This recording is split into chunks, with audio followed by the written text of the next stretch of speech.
Hello, everyone. I'm Hugo. And I'm Jake. Wrong camera. And he's going to switch it? Okay. And this is the Bible Unpopular Culture Reloaded-ish. Normally, movie reviews and stuff like this appear on our other channel, Unpopular Culture, where we talk about stuff like movies and TV shows and stuff. But we want to do this one on here. So, we're here. Because Unpop is undersubscribed, and if you guys like this kind of stuff, that's where we do it, and so you never get it. So here we're doing it here, and you can subscribe over there. We've done every big movie that's come out so far. Logan, we've done Power Rangers. We'll be doing probably Wonder Woman. We'll be doing, obviously, Thor Ragnarok is coming out soon, any Avenger stuff, all the Marvel stuff, basically, and then anything we just think is cool.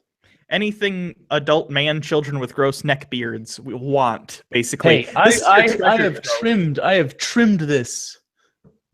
Okay, whatever helps you sleep at night. Anyway, like I said, we're here to talk about Marvel's newest endeavor, Guardians of the Galaxy 2, the follow-up to whatever year Guardians of the Galaxy 1 came out. Surprise hit. So, Jake, yes, what did you think of Guardians of the Galaxy 2? I feel like I'm ripping off Red Letter Media, but really, is it a ripoff to just throw to the other guy? No, maybe it's because they haven't. They are not the first people to do that. I think it's because Jake sounds a little bit like Jay, and a lot of the time they'll be like, "What did you think of Blank Jay?" Sure. What did you think of the movie? Well, I really liked it. I think it's better than the first Guardians of the Galaxy. It was definitely more funny. I think it was paced really well, and it had emotional moments that actually felt emotional, that weren't forced emotional. Like, I don't think you gave a shit when Odin was in his Odin sleep, or when or when Thor's mom got murked by what's his face. But I feel like you cared in this movie. And by the way, the full spoilers, so we're going to spoil a bunch of stuff. So if you haven't seen it, go see it right now. Or if you don't care, stick around. Who cares? I guess I'm surprised that it had like pretty much one location for most of the movie. I'm very surprised because the last one was you're all over the damn galaxy, and in this one, it actually, I don't know, it felt more like an episode, I guess. I think therein lies the strength of the movie. What you're talking about, the first movie being so many locations, and this one being more stationary. I mean, there is a time when they split up, but for the most part, people stay in one location more often. And I think James Gunn, who both wrote and directed this, did this intentionally, because the problem with sequels, especially Marvel sequels, look at the Iron Man series if you want to see a great example of doing the same thing over and over with slight variations, though I like the Iron Man films. James Gunn sat down to write this, and I think he said to himself, I don't want to do just another Guardians of the Galaxy. I don't want to remake that movie. I want a movie with the Guardians in it that is another adventure in their life, but it's not the same exact thing. And when you said an episode, when I sat there and watched the movie, I've seen it twice now, once in the theater and once at home. Twice in the theater. It does strike me very much as this is just another day in their life. The Avengers, when they save the universe, it's a big deal. It happens every 4 years. This movie takes place, I don't know if you know this, this is one of the only, if not the only Marvel movie to not take place in the year it comes out. This takes place 4 months after the first Guardians of the Galaxy. So this takes place in 2014, I want to say. So yeah, it just felt like, oh, here's another thing we're doing this week. It didn't feel like everything is coming to an end, even though the story very much did hinge on the universe is coming to an end. It felt more normal for them, and that was cool. Yeah, because I think well, I guess pretty much right away Ego is introduced, and that's Star-Lord's dad. Hold on. Before we get to that, I want to start at the beginning. We get to it? Oh, okay, we can start at the beginning. I was just going to say that I don't know. It didn't. The progression to Galaxy is going to be destroyed felt natural and unforced. Sure. So the movie begins, and you have Ego. I guess you're right. Ego isn't the opening thing, but it's not really him. It's CG ego, which, by the way, can I point out Disney is getting progressively better and better at making these CG de-aged abominations that are amazing, and I love it. Yeah. What's the first one they did this in? The Marvel movie. It was Ant-Man. Ant-Man? Was it Ant-Man? That Michael Douglas looked real good. That was a pretty good Michael Douglas, but you can still tell. This one's Uncanny Valley, dude. Really? And then they brought it back in Civil War. That was pretty good. You got young Robert Downey Jr. That one was scary close. And then you got Star Wars Rogue One. Star Wars Rogue One, I'm still counting because it's under Disney. Tarkin, I think, looked more Uncanny Valley-ish, but honestly, I think it's harder to get someone who looks like that guy. I'm forgetting his name now. He was Van Helsing in the Hammer horror films. He's very famous. But he died, and it's hard. He's distinct. I get that one. Because if you don't know how it works, it's not just entirely CG. They get a body double and then they CG over the face. But typically, you want someone who already looks like the person. Now you get young. The DH CGI character was Tron Legacy, and that was a Disney movie. That's right.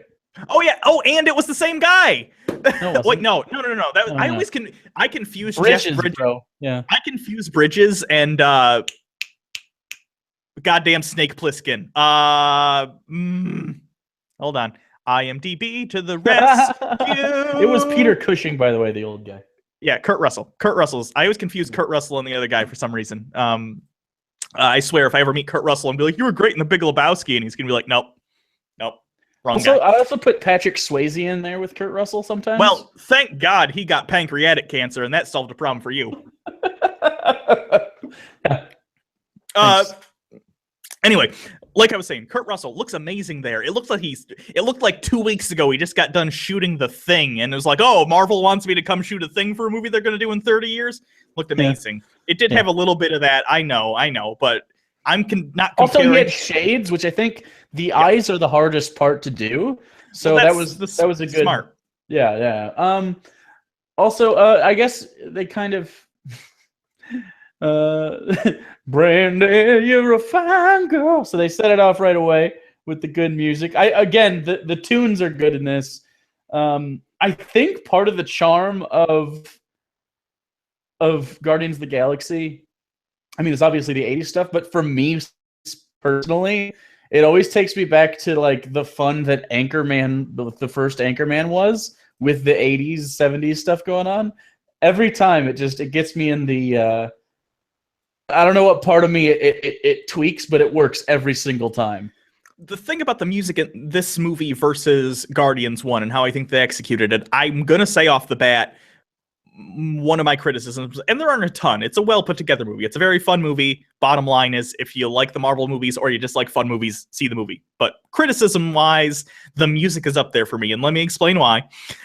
The first movie, it felt like James Gunn, and I assume Marvel, because I assume they poke their fingers into quite a bit, Kevin Feige and whatnot. But it felt like he wrote the scenes with a song in mind. It felt like he thought, I want to do this thing where it's a crazy space adventure and we're going to throw in 70s, 80s music. It'll be fun. This one, it felt more like he sat down and thought to himself, oh shit, everyone liked the music in the first one. It's a huge part. I have to have it. So I have to put it in there. And I'm not saying what he did was bad. There are plenty of scenes I love. When Yandu is on the ship with Rocket and that song comes on, come a little bit closer, blah, blah, and he's killing everyone on the ship. It's one of the best scenes, not just in this movie. I think that's one of the best scenes in the Marvel Cinematic Universe. Yeah. It's just well timed. It's beautiful. Speaking of beautiful, beautiful movie, but a lot of the songs seemed like they just got thrown in because they went, okay, it's been 5 pages. We need to throw in a song in the script. So we'll figure out the song later, but we'll just put it in the scene in the background. Sure. That said, in other movies, it's been done much worse. For instance, great example, Suicide Squad tried to do something similar and ape off of the success of Guardians of the Galaxy 1 and its soundtrack. And the one that sticks out for me is the second Andrew Garfield Spider-Man. That one was pretty bad too.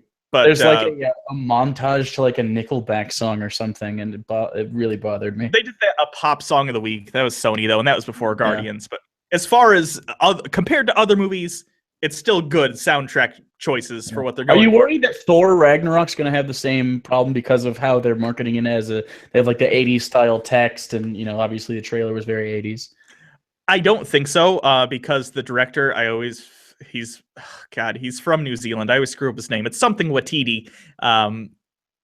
He's a solid director, and I don't think he would let Marvel push him around to the extent where they would force that in, and I certainly don't think he would just rip that off. I feel like seeing his other movie, the one I saw was What We Do in the Shadows. I don't know his other films, but he seems like the kind of person who he wouldn't try and rip off someone like that. I feel like he would see just putting in pop songs as a rip off of Guardians of the Galaxy and James Gunn and would say, I can't do that. So if they do music like that, and they may, I think it'll be done in a more downplayed or at least more original way than Guardians. But anyway, soundtrack, fine. I don't think it was as well done as the first one, but that's a small criticism because the movie I enjoyed very much. I really liked the opening scene because I like it when we get dropped into a thing they're already doing and we don't need backstory. We just know that like they're protecting these generator things, and then there's the monster and they're killing it in the background, and that's totally fine. I think the best character in the movie starts at this, and it's Drax. Drax killed this whole movie. He was so great the whole time, and he had one of the best understated emotional scenes in the entire film, and all of his jokes really hit. I think Bautista kicked the shit out of his role this time. Like last time we were like, yeah, he can't act, so that's fine, and that's why they did it.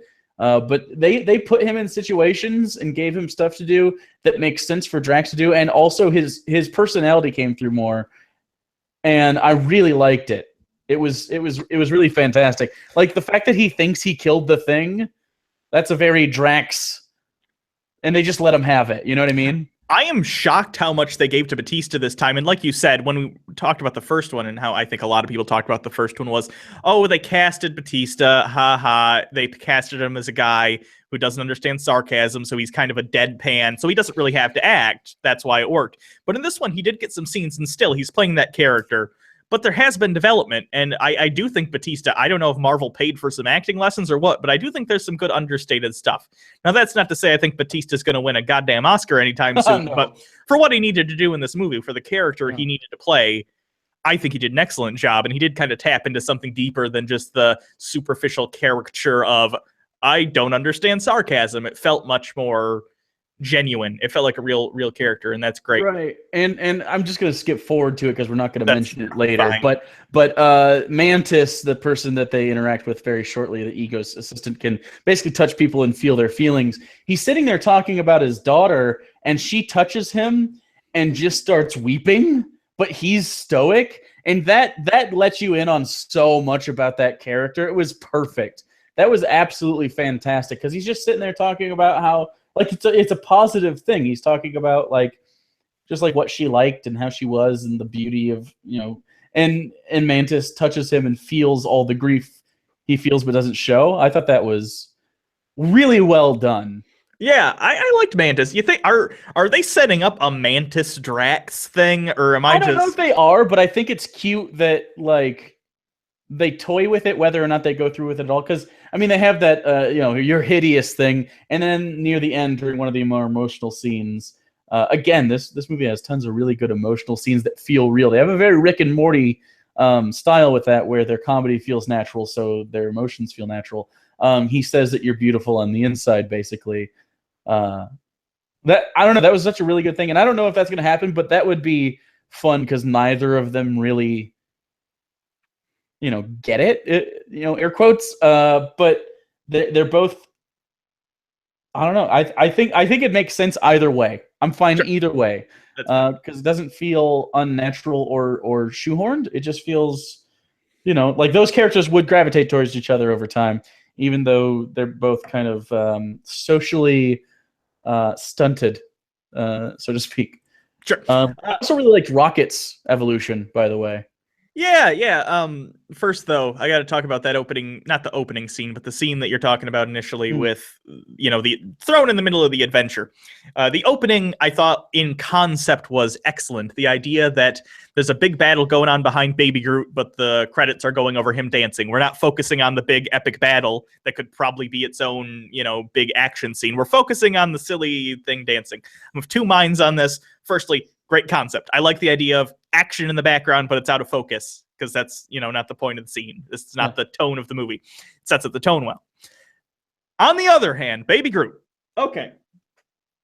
Part of me, the happy-go-lucky in me says, oh, that is a cute character, and there are some laughs, and Baby Groot, funny. The other half of me, which is the cynical half, often the louder half, says, a marketing team made James Gunn write this into the movie. Don't fall for it. It's there every 3 pages. So guys who brought their girlfriends to the movie, or not so guys who, it's so guys will be able to show the trailer to their girlfriend and take them to the movie, and Marvel will hit another demographic because obviously Marvel's a little bit more popular amongst the male demographic. I think it was more for the children than it was for the girlfriends. It was both. It was both, I think. And I felt that real hard. I felt very much but the chart says we're underperforming with young children who don't get action yet, and women. So we need to throw this in there. And I don't know any women that like movies like that just because there's cute things in it. You know what I mean? Oh, I do. They exist. Oh, then the people are retarded. So I don't know. I think it worked because what would happen is the people would stop fighting, interact with Groot for a second. It would pan around. You'd lose Groot for a minute, then you'd come back to him. I thought the shot was really well done. And then I don't know. I think the whole Rocket Groot thing is interesting. It kind of, the dynamic changed a little bit where it's more of a, he's got to kind of take care of Groot, but Groot still has responsibilities. It was reversed because if you even remember in the first movie, there was that famous shot in the trailer that got people kind of interested in it, was Rocket on Groot's shoulder shooting up with big guns. In this one, it was the opposite. Groot was on, I kind of like the change up of dynamic. That's a good idea. I thought Rocket had a really good progression too, because he's kind of the asshole. And him and Yandu kind of connect. I like that. And I like that Rocket got to be on his own for a while. Yeah. I thought it was really, really nice, especially the booby trap scene. Yeah, every character, and this is just a broad overall thing. You can go back. I won't, interrupt you. You can talk about Rocket in a second. But every character in this movie, and with so many ensemble movies, they never get it right. Even with a great writer, it's hard to do. Giving everyone a reason to be in the movie. A good example of this going poorly is Ghostbusters 2. Ghostbusters 2, well, I don't hate as much as other people do. Winston Zeddemore has no fucking reason to be in that movie. He does nothing. All the other Ghostbusters do stuff. He's just there because he was in the first movie. This movie, every single character had a reason to be in there, and it didn't feel contrived. Everyone had their moments. Everyone felt like they were a valued member of the team, including the new people. Even Mantis, who obviously had less screen time and less character development because she's new to the series, still had stuff to do, and I believed it. It didn't feel contrived. It felt like, oh, she's useful. She could be used in this situation. There you go. I like the addition of Nebula as well. She was... The only thing I didn't like about her character is that she basically flew to Ego just to attack Gamora. I did like that just because of the sheer insanity of the minute she finds Gamora, she just starts shooting at her with a ship. But right, no, I like her reaction. It felt like there's a better way to get her to that planet. Like, just keep her on the fucking ship with them. Maybe. You know what I mean? I'm not letting you out of my sight. Done. Good. Okay. For a screenplay that felt very well woven together, for instance, that opening scene that in another movie, like let's say Return of the Jedi, that would be the Jabba the Hutt scene. It's a fun opening action scene, but never impacts the rest of the movie for the rest of the movie. Well, this one actually does, though, because he steals the things. That's the gold people are there the whole time, and it ends up being the thing that kills Ego. Right, that's what I'm saying. I'm saying that this movie did the Jabba scene well. Imagine if imagine if in Return of the Jedi, during the final scene on Yavin, Jabba's people had shown up for revenge and complicated the final battle. You know what I mean? It's more similar to that, and I think the screenplay is woven very well together, whereas Nebula felt like a tack-on a little bit to me. Like, they're like, we need to remind people Nebula's a thing, because she's obviously going to be playing into the Thanos story and Infinity Wars and the other stuff, so, put her in there, James. Well, I liked that. I mean, it was a very Jabba in that they got her back because they made a deal and whatever. And that didn't feel bad. That felt like a thing that the Guardians would do. Is Nebula ran away, they got her, okay, now she's gonna be taken. Okay, that's fine. The part is they left her alone with Rocket and Groot, and then they just leave that, and then she ends up on the Ego planet anyway. Like, why not just Why not just keep her with you? Anyways, we have a super chat person. And this person is Brian Stevens, grew up in a Christian school. Thank you so much for ripping Chick Tracks apart. You've covered quite a few I read growing up. You are welcome, Brian. You're my favorite Brian of all time. Honestly, I don't think I've liked a Brian in my life. Me either. No, remember that one guy? We had one guy that we worked with whose name was Brian, and he had a palsy arm. No. Yeah, he had a palsy arm. Do you remember that? No, Herb's palsy. It just, wasn't quite right. But yeah. Anyway, thanks, Brian. Appreciate it. Appreciate you. You're my favorite. I guess the least interesting character in this whole thing was Quill, right, Peter? Like, he didn't really... He had some mom stuff. Although I will say, by the time the crescendo of the movie hits, his big stuff happens and he's really good. But I think the first 2/3 of the movie is just like, yeah, there he is doing some jokes every once in a while, being attractive. He didn't really do much, you know what I mean? He was more our window into the planet of Ego and who Ego is. He was nothing else until later. Here's how I'm seeing it. I could be wrong. I could be proven wrong in the next movie. First movie, Guardians of the Galaxy, was very much Peter Quill's movie in the sense that he's the one that changed maybe the most. I mean, everyone changed, obviously. They all came together and had to learn to be a team. Fine. But I think Peter Quill learned a lot about letting go and learning to create a new family, despite the fact that the one that he had on Earth is no longer around. This movie, I feel, while Peter Quill is obviously an integral part to get the plot moving forward, and obviously you have stuff going on with Ego, which we'll touch on in a little bit, but I felt like the one who had the most growth in this movie, and I felt it was very intentional, was Rocket. For sure. So I think the third Guardians of the Galaxy will focus on someone else, either Drax or Gamora. Probably Gamora, I would guess. I think that's totally fine with me, honestly, because what happens over these large ensemble movies, and of course they're going to be in an even bigger one in Infinity War, but you need these character arcs to happen in movies before big shit happens. Otherwise, when things happen to those characters in the big team ups, you don't give a fuck. So, but take for instance, if Vision gets that stone ripped out of his head and he dies, that feels like a loss now, right? Yeah. Because he's established. But if he is just the Vision and there he is and he does things and he never talks really, he doesn't have that really good conversation at the end of with Ultron, it wouldn't matter as much. So yeah, I think you get Peter, you have Rocket. I think Groot is fine. You empathize with him anyways because he's like a kid, or you sympathize with him, I guess. He's like a kid. And he's kind of, even when he's big, he's simplistic, so it feels childish. And he's just sort of a mascot. So, and Drax had enough in this. I think Gamora and Nebula are the next movie, especially because of what's going to happen with Thanos. You know what I mean? The thing is, though, that Guardians 3 isn't coming out until after the next Avengers, at least. Well, no, but I mean the next movie they're in, so Infinity War. I think they're gonna have a lot to do there, and I still think Captain America is gonna be the one to deliver the final blow. I think he's gonna die while doing it, but I think they set up so that Nebula doing it would be just as satisfying. So I don't know. Maybe she sacrifices herself or something. Drax has to kill Thanos because Thanos is the one who killed his family. I think is what's going to happen. But no, that was the Destroyer. That was the other guy. No, but then afterward, remember there was a joke at the end of Guardians of the Galaxy where he's like, "Yeah, but he was just a pawn. Now I have to kill Thanos." Oh, maybe. Yeah. I don't know. Anyone could kill him because they all have reason to. Vaughn White, thanks for the content. Have £5. He actually gave us English pounds too. I don't know what that is. But thank you, I appreciate it, Vaughn. And if that's an actual caricature of you, you have a fantastic beard. All right. What else? Villains in the movie. Let's not talk about Ego yet, but I did want to talk about something that some people are split on, and I guess I think Gold Lady? Yeah, I think the difference is people who like dry humor or people who like not, basically the opposite, because this movie has both. Obviously, Guardians are more but penis jokes, does he have a dick? Ha ha ha ha ha.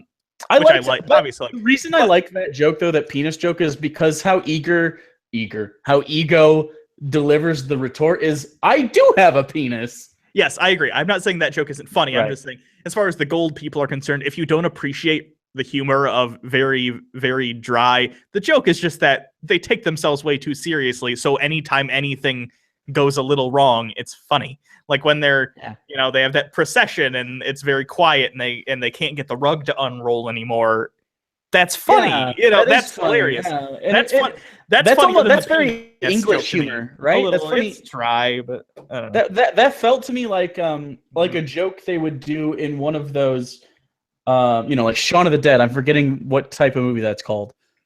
Are you just talking about the ones in the Cornetto trilogy that are done? Cornetto trilogy, thank you. Yes, that type of humor would happen where it's usually quick cuts for the jokes, a lot of visual jokes, but then they'd slow down to show you that not unrolling properly. That was good, and actually that moment leads us to a big question in this, which we will explore at the end of the movie.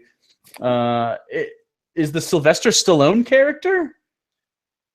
And what he has, if he's even going to be a thing later, and just I don't know. That was an interesting casting choice. There's also Ving Rhames, and I think the lady from Crouching Tiger, Hidden Dragon, and some other people. So I don't know. That's just really cool.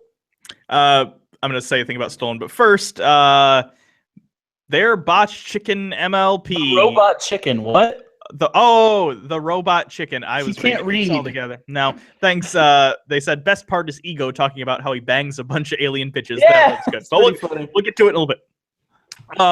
Stallone. For those of you who don't know what the deal was with Stallone and the end scene and why he was in the movie, that character is essentially, I think, the leader of the original Guardians of the Galaxy in the comics. Like, for those of you who don't know, the Guardians of the Galaxy has been going on for quite a while. It's had various teams, and Sylvester Stallone and his group of people that you see in the end credits were the first team. I think Star-Lord and the current lineup only came around when the book got rebooted by Bendis a couple of years back.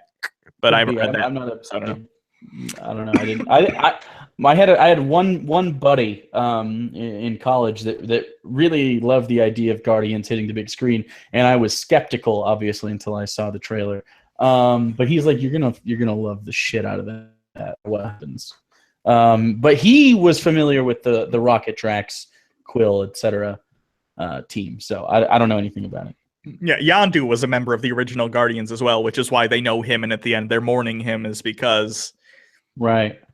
But I think Yandu, by the way, was the second best or most developed character, but he definitely had the most emotional impact.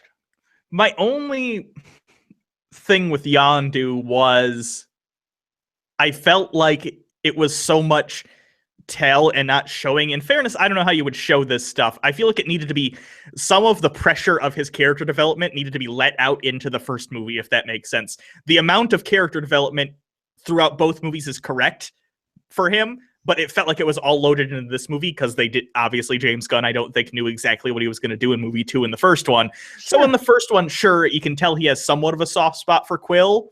But in the first movie, I still feel like at any moment Yandu could just decide to kill Quill. It didn't feel like a father-son adoptive relationship, but in this one, it seemed like he decided that's what we're going for, so I have to establish that more so.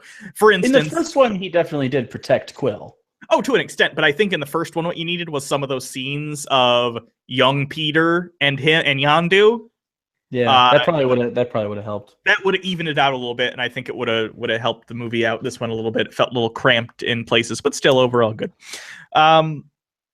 What else? Well, once we're done with this, guys, by the way, we'll get to more of your questions. I know some of you are asking questions. We'll get to them. It's just we want to make sure we kind of have our say first. Sorry, it's our show. Hold on. Zai's heart. Well, they can fuck off with the have to pay to be noticed. I'll pay because they notice and care for their audience, not pay to feel like I'm watching a live show. This is just a rambling video. Well, fuck you. Like, you don't have to be here, man. What? You don't have to pay to be noticed. I notice all you guys. I'm stopping. I'm stopping when the giant light turns on. Yeah. So that's a thing you don't have to do. I just turned it on because other people said that people liked it. The fans liked it. I've had fans ask for the super chat. So, get over yourself. You have a tiny penis. All right, then. So, after that whole incident, whatever, Star-Lord and whatever, they split up. They wind up going to Ego's planet. Again, beautiful movie. The planet, between this and Doctor Strange, I feel like they're really up in the visuals in these movies. I was going to say that the colors aren't. Remember when we had a problem with that orange and blue shit was just always happening. They're adding in a lot of pinks and like purples and deep reds, and I really enjoy the color palette we're moving towards, where it isn't just, it didn't just test well. It's just like, let's make something pretty. I really like that. And Ego's Planet was really cool, especially because I saw it in IMAX and accidentally in 3D, but Ego's Planet actually turned out really well in 3D. Mm-hmm. Also, Wolf Spam says lies. Jake doesn't read the chat. Maybe, but I do. Well, okay. All right. That's what he said. And I just saying, I'm reading it. So fuck you guys. Anyway. Don't let this distract you from the fact that if you or a loved one has been diagnosed with mesothelioma, you may be entitled to financial compensation. Oh, is that a meme now? Because that's amazing. I hope it becomes one if it isn't. That's great. So I want to talk about Ego as a villain, because Marvel, over the entirety of its films, at least in the Marvel Cinematic Universe, has had huge problems with its villains. The only villain that people seem to really like and attach to is Loki, which I get. The guy who plays him I like is Ultron. good in the role. Ultron, I liked Ultron. A lot of people didn't, which I get. It was a little misleading, because they thought, remember, the trailers were super dark, and then the movie's just another kind of mostly comedic Avengers movie. People got thrown off by it. Plus, a lot of people just don't like Age of Ultron. It's not my favorite. I like the first Avengers better, but I like Age of Ultron. But I think Ego is one of the best villains they've had. And that I'm not saying it's like a great villain. There are plenty of movies with better villains. But for Marvel standards, this villain had a motivation, and I understood why he was doing the shit that he was doing, at least. And he didn't really feel evil. Does that make sense? Like, he didn't feel like, I don't know, like the Joker is why, by the way, that these villains don't ever feel good enough, is because Heath Ledger killed it. But the Joker felt evil. Even though he was sometimes funny, he felt like he would kill a million children to get whatever point across he thought he needed to make. But Ego just kind of felt like, it felt almost naturalistic. Does that make sense? Like, it felt like his personal evolutionary path necessitated that, and because he was a Celestial, it felt normal for him to react that way, and it didn't feel like evil. It just felt neutral. Yeah, I thought it was interesting. Which I think made it almost more interesting, yeah. I like that they, again, I wish the movie had a little bit more breathing room, because I think all the content that is in Ego's backstory, if it were kind of doled out a little slower, would make it a stronger film. But I get it. It's a lot of people. There's a lot of moving parts. You got to get it out. Plus, when you see a 3-hour runtime, you say, yeah, no. I know. But basically, he appeared in the universe like Celestials, I guess, do, alone. Didn't know if anything else was alive. Was basically living a solipsistic existence. Began to figure out how to create things and manipulate matter over millions and millions and billions and billions, whatever, of years. And now he's an all-powerful god and whatnot. But when he did finally meet sentient life, sapient life somewhere, they were so far below his level of ability and lifespan, he doesn't even consider him alive. People aren't people to him because he's billions of years old. Imagine if there were people that existed a fraction of a second for you. You wouldn't probably consider them people, and they are so less, you know what I mean? They're bugs to him. So, well, what he is doing is obviously evil, whatever. To us. To us. I can understand from his perspective why it's not considered evil. He's living in a world of cockroaches, and finally he sees another person, at least half person, half cockroach, and he says, come on, we can be people together. Please stop living with the cockroaches, and we'll, I get it. No, it felt, it felt almost more threatening because he didn't feel like it was a bad thing. Yeah, no, that was great. Real quick, Haley McKinga, I think that's correct. Y'all are awesome. Only been watching for a few months and have seen almost every video because it's so good. You have a lot of time and low standards, but I love you. Thanks, Haley. Yeah, I agree. The other thing that happened, obviously the big scene in the movie, I think I kind of saw this coming because the mom cancer thing? Yeah, because I kind of knew from the get-go, like once they introduced Ego, I was like, oh, he's Ego. Oh, I get it. Yeah. So he says to Star-Lord, I didn't want to, put that tuber in your mom's head. Okay. Again, two minds. From a moviegoer perspective, everyone in the theater, I didn't, but a lot of people went, oh, like it was a big reveal, On the other hand, how stupid is Ego that he thinks it's a good thing to reveal that to Peter? You know what I mean? I think that's part of the he doesn't get it thing, because to him, again, it's like it was just a means to an end, and the cockroach getting brain cancer isn't a big deal. I just think it was out of touch. I think they could have written it better and maybe established that he just doesn't understand. Have someone die in front of him and have him not react to it, and then have other people go like, that guy just died, and he goes, oh, I barely notice when it's unnatural at this point. You know what I mean? Or be like, yeah, 10 trillion people just died a second ago too. Do you care about them or something? You know what I mean? Sure, something like where he's flippant with life and death, and I think that would have made more sense.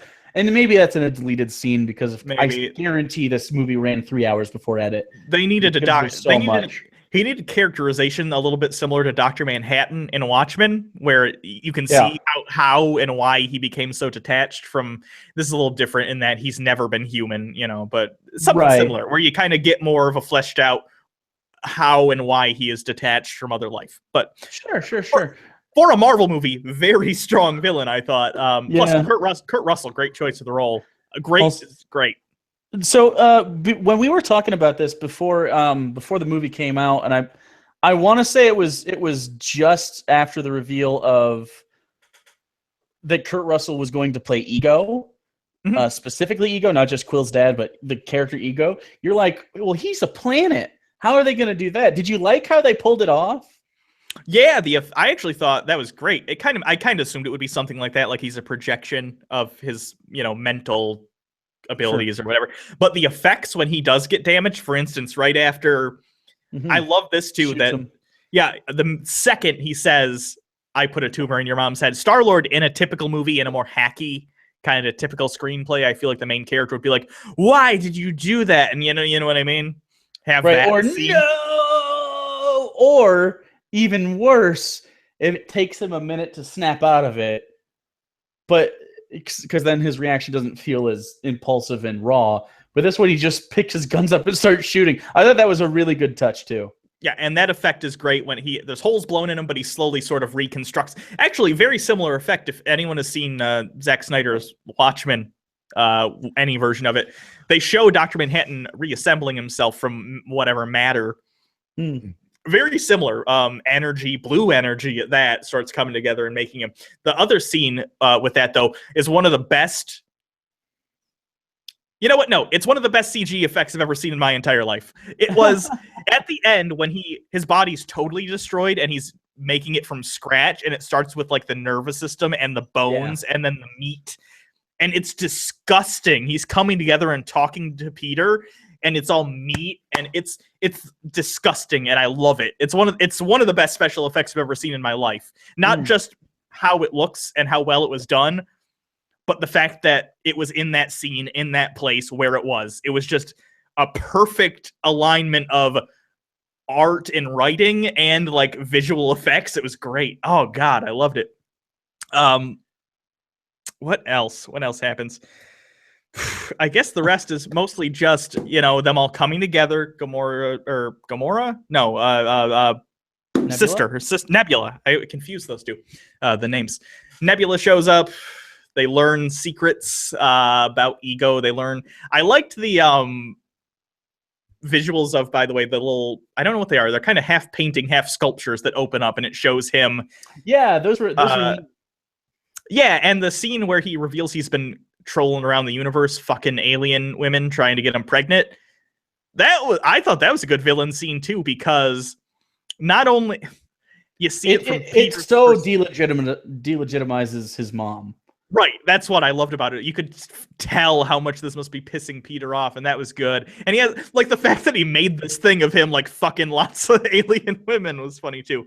In his human form, I'm gonna assume he changed to different alien forms for that, and that was just for our benefit as an audience. Yeah, maybe, who knows. I would have done... confusing if they hadn't shown... I understand what you're saying, but I just would put the same red jacket on a bunch of aliens. Fair enough. That's fine. I also like that if the skulls and stuff at the bottom, there were alien skulls mixed in, so it made sense, back and forth. So it wasn't just a bunch of human skulls at the bottom of that pit that Gamora and Nebula find. Yeah. God, what else? I thought Yandu's got to be talked about.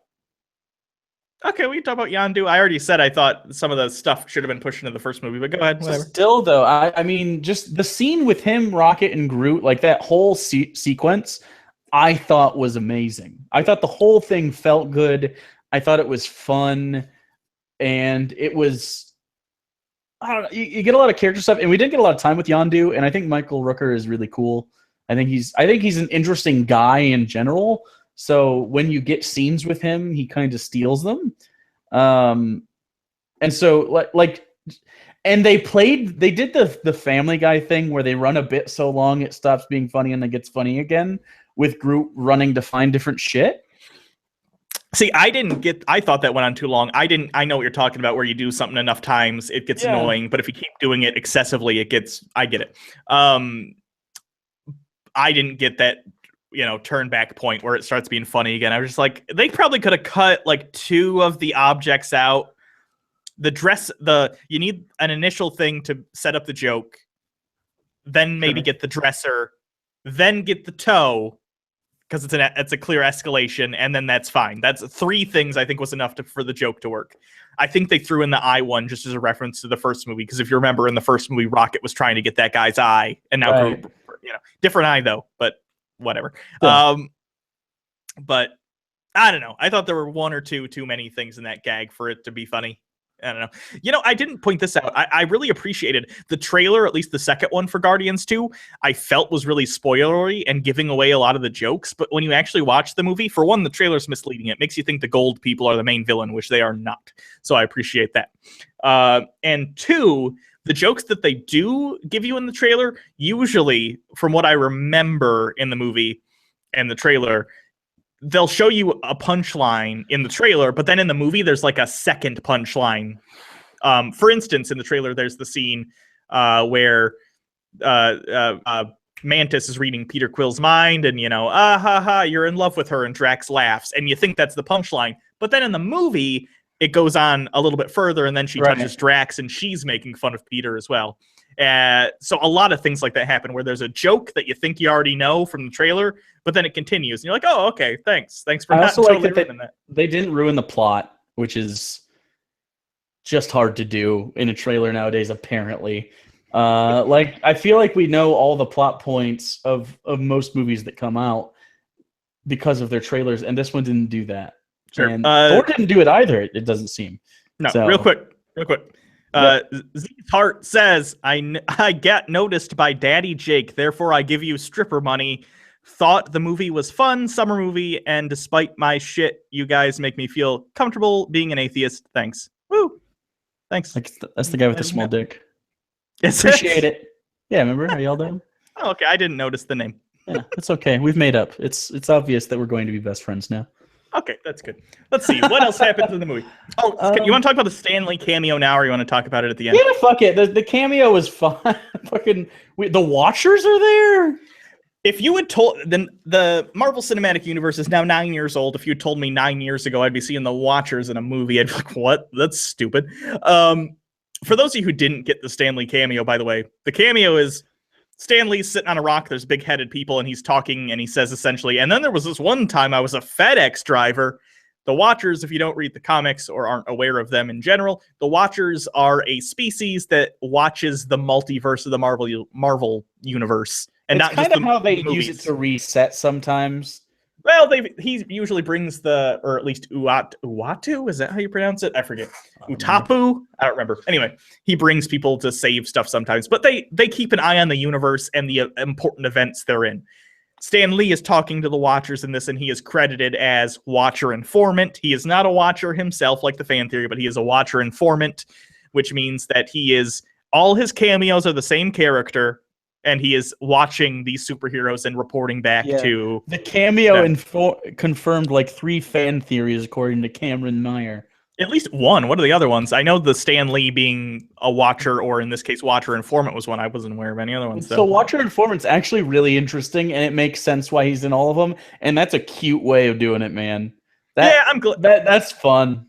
I'm glad they didn't just make him straight up a Watcher. I am glad he is just that. And that got you a little funny scene at the end too, where he's like, "You guys are my ride home." Oh, poor Stan Lee. Every day there's a chance Stan Lee will die. Just so you all know. But eventually he'll run out of time, and we'll celebrate him with all of his cameos.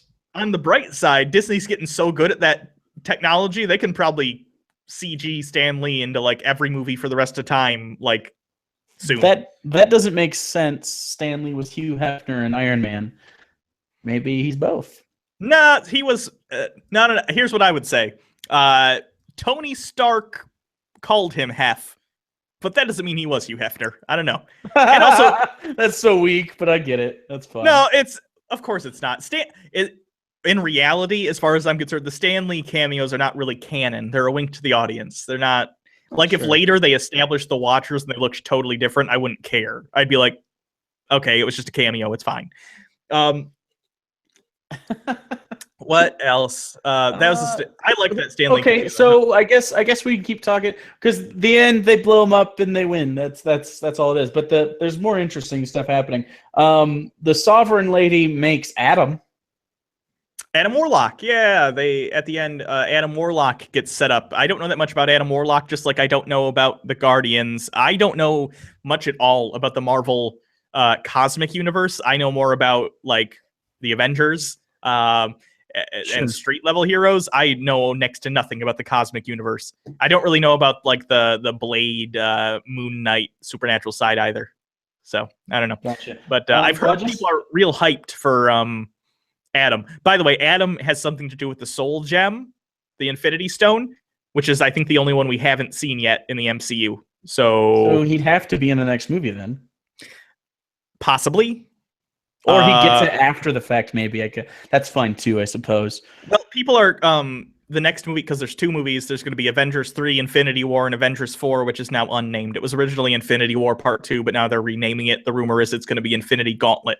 So, fair enough. What some people are speculating is going to happen is the first movie will be the Avengers and the Guardians dealing with Thanos attempting to get all the gems, but he won't. They're saying they don't think he will get them all in Avengers 3. He'll get a lot of them. But then that would leave room for, in the middle of Guardians 3 and Guardians 4, for instance, for Avengers 3 and Avengers 4, it would give time for a Guardians 3 in which they could introduce Adam and the Soul Gem, and then Thanos could come get that one in Avengers 4. That makes sense. That'd be fine. Real quick, Captain Crinkle Pants. Yo, you guys ever going to make some TBR/Hugo and Jake onesies? Like for babies? I'm having a son named Malcolm Reynolds, LOL nerd, in August. Malcolm Reynolds, like Ian Malcolm and Ryan Reynolds? I'm fine with that.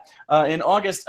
Funny you should ask that, actually. Kind of in preliminary talks with both Teespring and I forget the other place that sent me an email, but I'm getting a sample from them. And the place that's not Teespring, whose name I forgot, does offer onesies as a merch thing we could sell because our website's about to be launched. We're real close.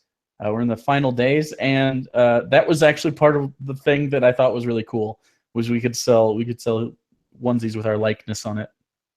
Sure. What else happened in the movie?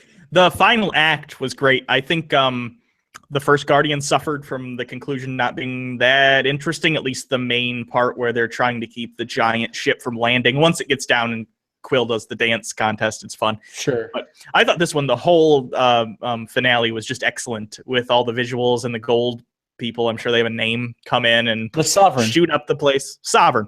Yeah. And the Guardians are trying to... Did you notice, by the way, I don't know if this was intentional, but I would guess it is because James Gunn so far seems like a pretty meticulous filmmaker and does things very intentionally. What kills Ego is them planting a thing on his brain like a tumor, and then it spreads through his body and destroys him. I didn't notice the motif until you mentioned it. Yeah, you're right. Nice. Yeah, and there was another one that will come up in movie that was... What the heck was it? I forget. It was something else in the movie that was I similar like to that, that where the it was Sovereign fighter ships were basically a video game the Elite played. yeah, that was fun. And then the one guy is really good at it, so they all crowd around the machine. That was good. Yeah. Plus, I thought that was a good. The practical reason for that was not just because it was funny. I assume it was because we want a light, funny movie, but if the Guardians are killing, hundreds of people, that's not as funny. So we got to make them drones. But I think because we already. Also, it's different from the Nova Prime stuff, so it's not like the copycat thing. What else? What else? Did you notice that Jeff Goldblum is he the curator? No, no, I don't know what his name is. The collector is his brother. I don't know. Right. Anyways, he was in the credit side scroll picture thing near the end. Yeah, I noticed that too. Okay. And you know why I think it was fun. You know why I think that is? Why is that? This is just my guess. It could be that they just called and said, "Hey, you over there on the set of Thor Ragnarok, can you have Jeff Goldblum maybe on one of his, breaks in between shooting scenes? Can you have him dance in front of a camera for like a minute and then send, the dailies over to us or whatever?" Or it's possible that the Guardians and stuff in Thor were involved in a post-credit scene for Thor Ragnarok, maybe, and since Jeff Goldblum was already there, they did it. Maybe. That's a theory, though. I have no idea. Aaron Schwartz played Young Ego's facial reference. Nice. I don't know who that is. I was just looking who played Aisha, which was the Sovereign Lady, and it's Elizabeth Debicki, who looks familiar, but I don't know. And then I forgot about Taserface. The Taserface joke was great because Taserface is an actual character in Marvel Comics. In Guardians 1. Oh, that's funny. I didn't know that. That is a good joke. Then I like when things. They made fun of themselves. They're like, who would name a fucking character Taserface? That's good. Did I mention, by the way, I probably did. Did I mention I just love the continued expansion of the look of the Marvel Cosmic Universe? I know we talked about just the colorfulness of Ego's planet, but even when they're on the snow planet where Yandu meets Sylvester Stallone or reunites with him, I loved how that looked too. Like you said, very much the 80s neon looking, very colorful. Yeah. Also, the aliens, can I point out, the MCU is so good at what they do by applying what is basically Star Trek, the original series, just monochromatic makeup to people. I totally buy that they're aliens in this universe. Right. They do a good job with that. Gold people, now they're aliens. All right, cool. Green person in a t-shirt in Chris Pratt's hangar at the first, in the fuselage at the end of the first scene in the first movie. That's an alien because she's green. Yeah. Like, I'm fine with that. Okay. Also, Howard the Duck had lines. Yes, they got Seth Green to come back again and do Howard the Duck. The optimist in me says, I bet you James Gunn wants to make a Howard the Duck movie real bad, and this is him trying to convince Marvel, which would be great. I'd love if he made a Howard the Duck movie. Howard the Duck is a lot of fun. Don't let the George Lucas 80s movie color your perceptions of that. I've read some Howard the Duck, at least the more modern one. It's very funny. But what else? I think that's pretty much it. I guess we can start taking questions. Someone asked an interesting question, and it was, what was some of your favorite scenes in the movie? I'd say definitely the Yandu flying arrow murdering everybody scene was great. I think it was visually nice, and I just think Yandu's cool. I think probably all of the emotional scenes were my favorite after that. I think the Drax thing. I liked when Gamora and Nebula had an actual serious talk for the first time in their lives about how actually bad it was being with Thanos. It kind of builds Thanos to be even more evil than just the bad guy we know he is. I really liked the Yandu sort of conclusion with the death thing. I specifically liked that it felt like it was coming, of course, the whole I'm basically your dad thing. But it felt real. It didn't feel like these are the lines we're given and now we have to act them. It felt like Yandu's sacrifice made sense. It felt good. It didn't bog down at all. It didn't feel unnatural for the character. Chris Pratt played it well. And then I liked that kind of I guess the B plot through the whole thing is Yandu is the person that delivered those children to Ego, and that's why he's not part of the Reavers, or like officially. And like, we don't deal in kids, and that was like a big thing. And I think Stallone being the person delivering that was actually really good for the movie. Yeah, because it gave it clout, and you could believe space Sylvester Stallone being against dealing in the trafficking of children. You know what I mean? And Yandu kind of like the reason he did it to protect Quill because he loves him as a father.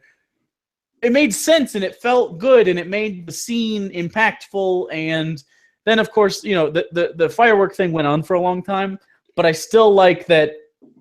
Like, it all came together there. And now we actually have 3 super chat things. We have 4, actually. 4? Holy shit. The Robot Chicken MLP did one when you started talking, and they said... Oh, yeah, there he is. Yep. If Stan Lee's an informant, is Deadpool canon?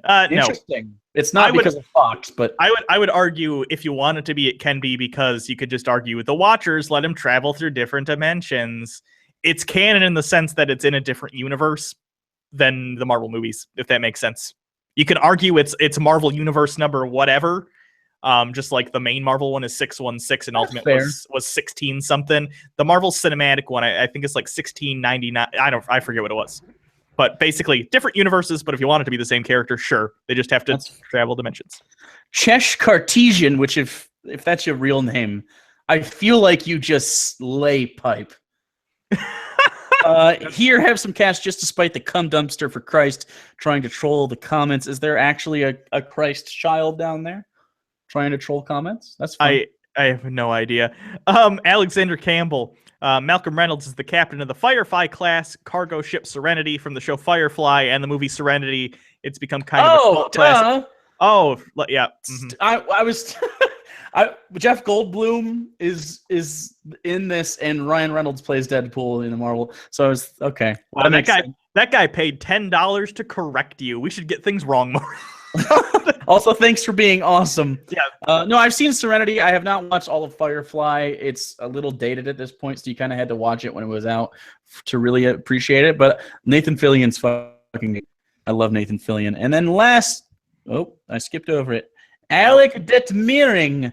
What about that Thor trailer, though? Y'all hyped? Also, the "I'm distracting you, dummy" line was my favorite from the first. Oh, yeah, I actually really liked that because it put a little stamp on Peter's character at the end where he'll kind of talk shit, and I really like that. That's why I think I'm really going to like the Tom Holland Spider-Man, because he talks shit while fighting, which is what Spider-Man ought do. You know? I agree. So great. By the way, Bernard Stephen Warchel says, I have a theory that Sean Gunn's character is Kirk from Gilmore Girls. Guess what? Brad Jones or someone on Midnight Screenings already made that joke. So, suck it, I guess. I don't know. Go if you like Gilmore Girls, go check out Brad Jones. He actually did reviews of the new Netflix revival. Brad's fun. He does fun reviews. Let's see, what else? Fearless Astrid Hofferson. Hugo and Jake, love your show so much. You guys never fail to make me laugh. Please review Princess Cut. It is worse than Old Fashioned. I don't know what that is. Is that a thing? I'll look it up. Princess Cut. If it's good, I'll bookmark it. I'll look it up later when we're done with the live show. Jakey Poo, show us moobs. You don't get the moobs. You don't get the moobs till the next charity stream, friendo. Mm-hmm. Oh, Bernard now says, love Brad. Oh, so did you just steal his joke? You dick. Stealing Brad's jokes. I'm going to fucking DM him on Twitter. I'm going to tell on you. Anyway, someone says, are we going to do something like this for Deadpool 2? We do stuff like this for like all those movies over on Unpop. If you like this, go Unpop. We're doing it now. That's why we're here. Go to Unpopular Culture because this is where all that content is. Is it time for the Jedi to end, Jake? I assume that's supposed to be a comma after end, like you're asking me, or is it time for the Jedi to end me? You know what? I'm fine with either. Actually, in this situation, if you're battling the Jedi, only one or the other can happen. So I'm curious who wins. Probably the Jedi, because they're not you. Ouch. Just subbed to Unpop. Not sure why I hadn't yet. Good on ya, guy with the cool named kid that's coming out of your ladies vajayjay soon. Love it. We also do like game stuff on Unpop, and we're doing. If you like Doctor Who, we do a series of Doctor Who called Who Cares. New episode tomorrow. We analyze each episode because it's a lot of fun. Anything else? I'm looking. Where does Hugo go? Oh, that joke doesn't make sense. Someone says, Where does Hugo go to the dentist? The Gap. Okay, the Gap isn't. The Gap doesn't do dentistry. Like, you should have said, where does Hugo buy his clothes? The Gap. That joke is funny. I would get it. Oh, because Tooth Gap. This is what I do for a living, and this is why you make terrible, not well thought out jokes in the comments. Why is this a JoJo reference becoming a meme? Also, why stop with the JoJo stuff? It's not. I don't know why people like. I like that to be continued meme. I can't fault them for that. That is a fun meme. Yeah. Patrick Woods says, "Are you guys excited for Alien Covenant?" I'm more interested than I am excited because the trailer looks. That's fair. The reviews oh, sorry. Go ahead. I like Prometheus. A lot of people don't like Prometheus, and I guess I understand because it's not an Alien movie. Does that make sense? But I think it's a good movie predating Alien. And I think people didn't get what they wanted out of it because Alien and Aliens are so fucking amazing. It's like making a Terminator movie now. It's just really hard to do because Terminator 2 and 1 were so good. Yeah, I actually just right before we started this stream, I read a lot of reviews for movies and stuff. Mm-hmm. Just because I'm interested in movies. I guess the consensus on Alien so far is the new one is it's all right. It's got some good horror moments. Basically, they said if you're a fan of Alien, you'll really enjoy it. They The Force Awakens it. It's basically a soft reboot, is what I've read. So it's same way they kind of remade A New Hope. They remade Alien, and they said it's enjoyable if you like Alien. Other than that, I don't know. But I'm gonna see it. My girlfriend loves that shit. So don't they explore the ship a little bit more? So, and also there's life on that planet, and there's not life in Alien. That's true. That could be interesting to see what they're. I think it'd be cool if not only are they dealing with the xenomorph, but maybe there's other alien species on the planet. But maybe they're not hostile. But maybe the alien takes, impregnates them as xenomorphs do. And if you guys don't know xenomorphs, if you're not really a fan of Alien, they take on characteristics of whatever species they use to breed with. So xenomorphs are human. Yeah, those xenomorphs we see in Alien and Aliens are, I believe it's Alien 3, we see an alien dog, and then in Alien Resurrection, they make Ripley ends up being a clone of that one's stupid, ignore that.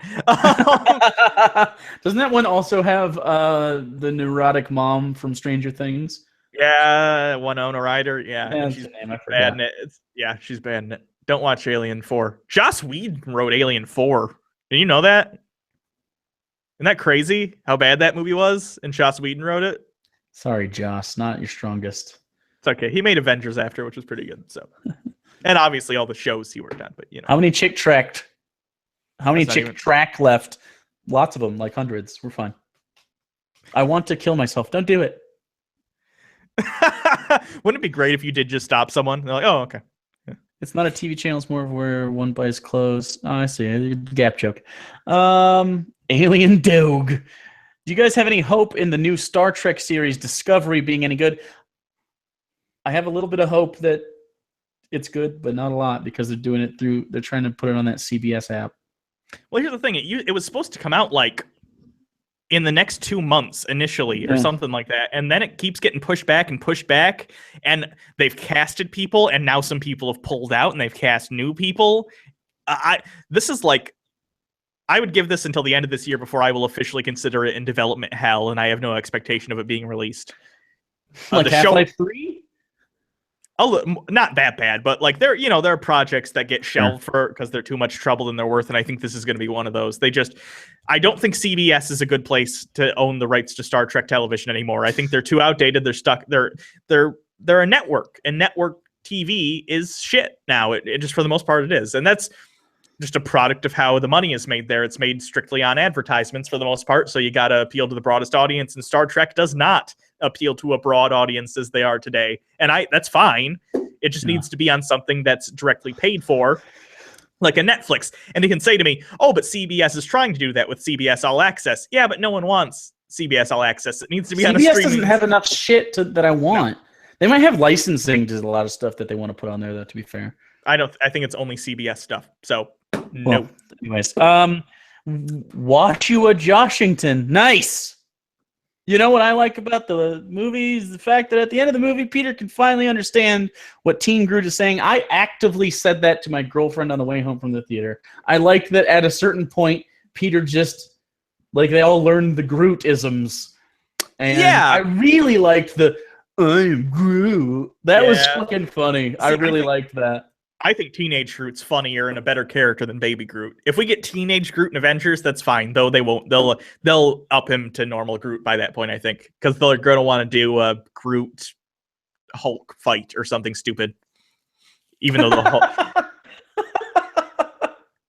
I'm not kidding. People, you would not believe this. I'm sure I'm guilty of it too. I do stupid fan shit that I don't realize is stupid fan shit that comes out of my mouth. But people are like, I want to see Groot and the Hulk fight. What do you mean you want to see Hulk and the Groot fight? Do you mean you want to see the Hulk destroy Groot in one punch? They're not even. It's because people think, oh, they're both teams and Groot's kind of the big, strong one. Well, no, that doesn't mean they're equal.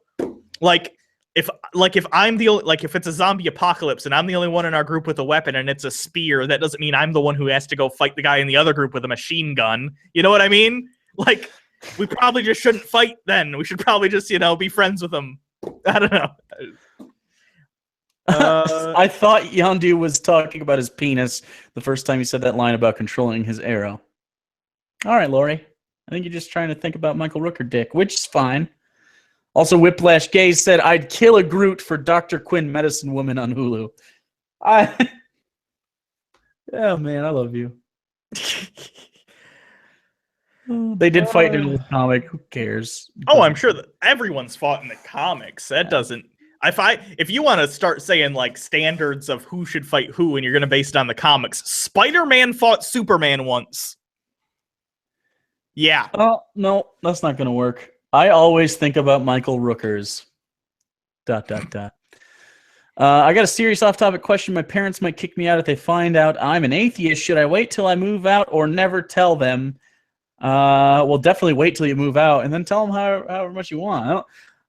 I think if they are going to kick you out, definitely wait, obviously. But the never telling them part, once you're stable and on your own and you don't need them for anything, I can't imagine a situation where I'd want to be in a relationship with someone, and obviously not a romantic relationship. I mean, having a relationship with another person, where honesty wasn't part of our relationship. Mm-hmm. It would just feel stupid. So the only people I save that kind of stuff from is my grandparents, but they're old as fuck, and they don't need that kind of shit. But my parents can deal with it. God damn it, they wiped my ass. True. Okay. Oh, God, what else? What would be your ideal crossover? This person says theirs is Lobo v. Punisher. The Punisher would get killed. It wouldn't even be close. I think Lobo in the Guardians of the Galaxy is a cool... He's a DC. He's DC. I know he is DC, but I'm just saying, he makes sense in the universe, so it would be fun. I think the one thing I want to see is Rocket, Tony Stark, Doctor Strange, Spider-Man... all the scientists basically in one room just talking banter for 5-10 minutes. That's what I want. And it's not a stretch. I think we might get something like that.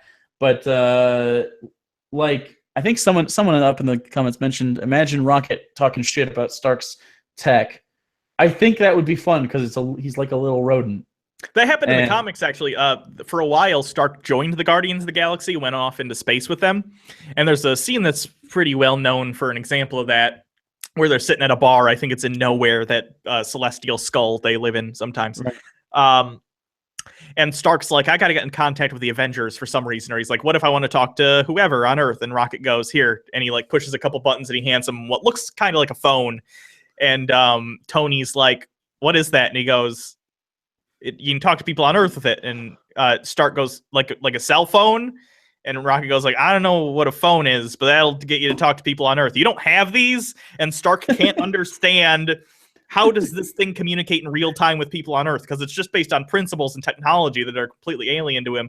So I do think it's fun to see the smart tech guy get out teched by a raccoon. That would be very funny. Yeah. So. Oh, one last thing that I want to mention before. Basically, there's not much else to talk about. But the way they jump from point to point probably will be important for Ragnarok.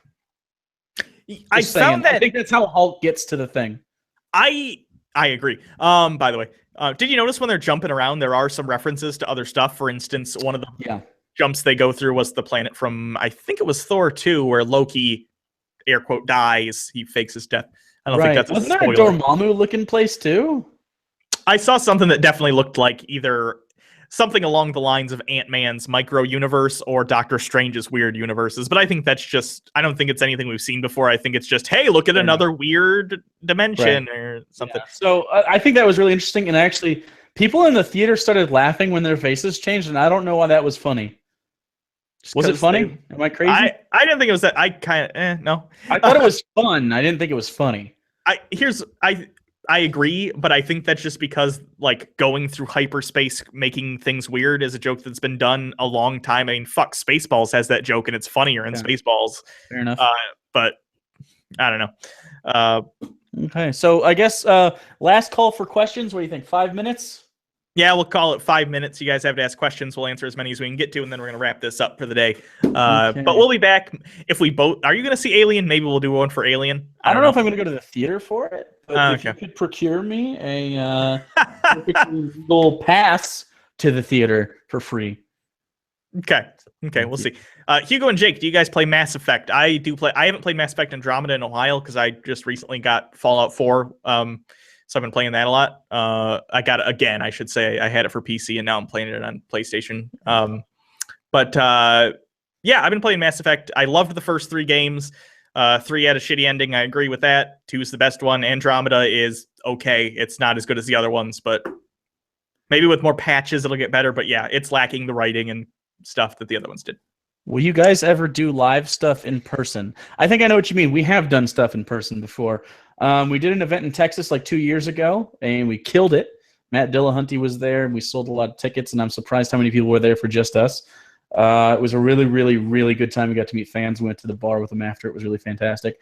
We've done some stuff where we moderated, and I would really like to do it again. Our lives are less crazy than they have been the last 2 years, finally. But I don't know. I think we just kind of been doing it, but I don't know, like a mini tour of places where there's lots of TBR fans would be fun. Like we did like 3 cities and we got paid to be there by different colleges and stuff. We could set it up. I think that'd be fun, but I don't think anything longer than like, you know, I don't know. Too much travel is too much for me. I can't do it. And I know Hugo doesn't like it at all, mostly because every single time we travel for anything, he gets fucked.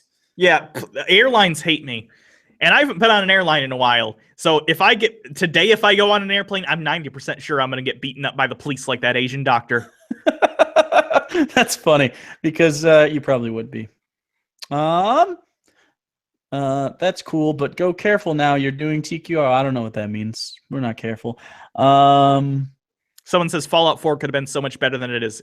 Correct. We actually did a video on Unpop all about how much we criticize basically what's wrong with Fallout 4. You can check it out. Oh yeah, again, all those kinds of all that kind of stuff on Unpop. Yeah, someone, I don't know how to pronounce it. When are you releasing the full Hitler Hugo video? We're going to release it probably soon on our VidMe for subscribers. Yeah. Because YouTube advertisement is shit the bed and everyone is poor now. Yeah, I'm actually really surprised. We weren't hurt as bad, but we're starting to. The Quran Reloaded. I guess it's obvious, but I don't know if you've checked that out. It is bad. Yeah, but it's not good. No, but that'll be on VidMe eventually. So Check Publications is 3.4 miles from my house. Should I go? Go to it. Who cares? Hang out with them, but be nice. Don't be a douche. They're just people trying to make. Jake, give me the website password. It's going live later, Brooker. You piece of shit. Brooker. Fuck you, Brooker. Brooker's sending us pop figures of myself, Hugo, and Harold Penisman. What? No. Yeah, Brooker's really sweet. He's a good guy. I don't believe that. I love him, and he's always mad. That's a secret. Only I know what I'm talking about. I better get one of those fucking things, you fucker. Oh yeah, you're getting Hugo and a Penisman, and I'm getting a Jake and a Penisman. Oh, that's awesome. Yeah, I love it. Just wanted to say Carl Sagan said "fuck you, Jake." I don't think that's what happened. Gib monies? You have to give us money. Oh, someone says, dude. Oh, go ahead. Do Patreons get access to the VidMe videos? Yeah, I'm probably gonna have to do that actually through a because some of them are banned on YouTube, so I might have to make a Vimeo and then make those private because if I think if I give you the link to the subscriber only videos, it'll make you subscribe and you've already paid. Either way, we're gonna send those to the patrons on the Patreon video feed some way for sure. If you do Patreon, you don't also have to do the VidMe to get the VidMe stuff, if that makes sense. Also, by the way, some VidMe stuff is totally free. There's a follow, and then there's a subscribe. A follow on VidMe is like a subscribe here, and a subscribe on VidMe is like people can offer paid content on YouTube. Not a lot do. It's like that. It's and it's just $1. We did the cheapest they would let us go. Yeah, for that kind of stuff. And it's just stuff that we lose money on YouTube. Either if they block it or we don't think we'll be able to put it on YouTube, we'll put it up over there. And then some extra content for people because they're just cool. Helping us out a lot. Trying to diversify a little bit because of obviously Google will probably, the AdSense will come back over time, but not for a while it seems. We were doing really well for a while. Like we literally had our best paycheck of all time like from the Christmas season, and then the bottom fell right the fuck out. So anyone that tosses us $1 here or there, like you're saving the shit, like it's for real. So yeah. Quinn asks, will you have lunch with me when you visit Florida next time? Yes, if we're in the area, I'm sure Jake or I or both of us would go and have lunch with you. Yeah, of course. I got a lot of people. I told her, we were talking on Twitter the other day, and I know a lot of people in Brevard County, Florida. I used to live there. So and I'm pretty sure Quinn lives in Orlando, which is like 40 minutes away on the Beeline there, which is a road. It's a highway. So yeah, definitely, absolutely. I think Florida would probably be one of the most obvious stops for us. I think California makes a lot of sense too, although it's very large. And then I think doing something back in Michigan would be ideal too for the Midwest people. So yeah, if we can, we'll see what we can do. If you are a college, if you're a person that runs one of the SSAs or just an atheist thing, or just like a random group that can provide funding and you can pay for our travel costs, we'll definitely come out.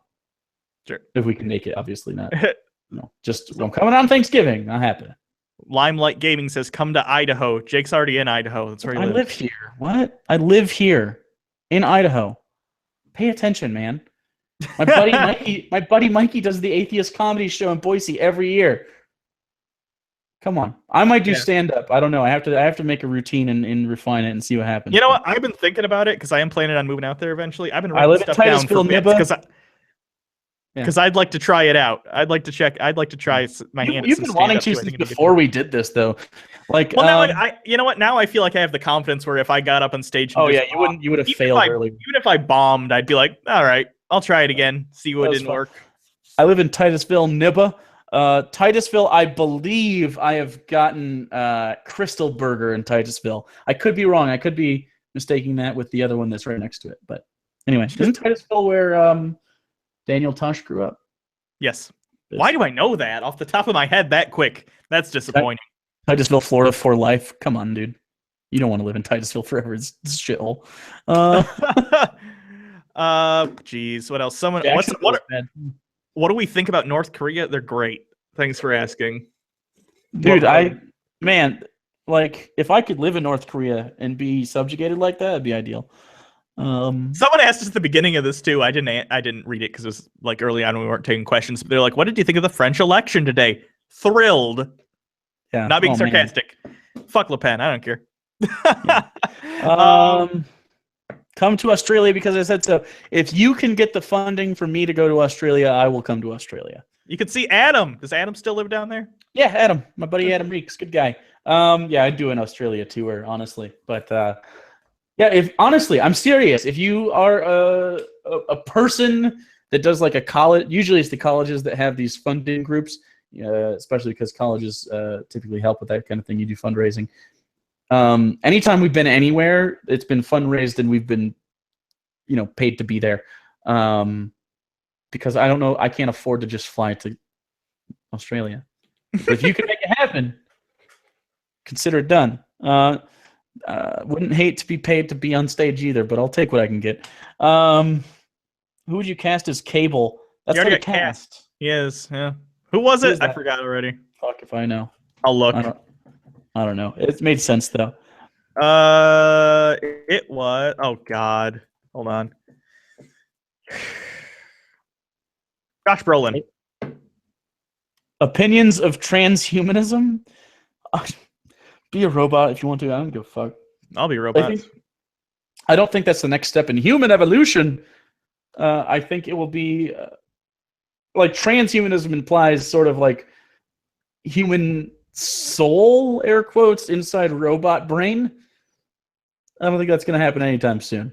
Human brain inside robot body, sure. It could be human brain, I guess, but I don't know how you'd keep an organic brain alive and have it even long, like the longevity of it even would. I don't think it would last much longer than it would in a human brain. Here's what I think is going to happen, because people are weird about vaccinations. You think people are going to line up to get fucking replaced by a robot body? What's going to happen, I think, more is actually this isn't going to be happy for the anti-vax people either. But people are weird about stuff like robots and naturalism in general. So what I think is going to happen, it's going to be less robots and bionic shit. It's going to be more genetics and genetic engineering stuff. Like, we'll make you healthier. You can eat all you want. You won't get fat with this gene therapy that's going to shut off these proteins that, turn sugars and, stuff like that. I don't think it'll be robots.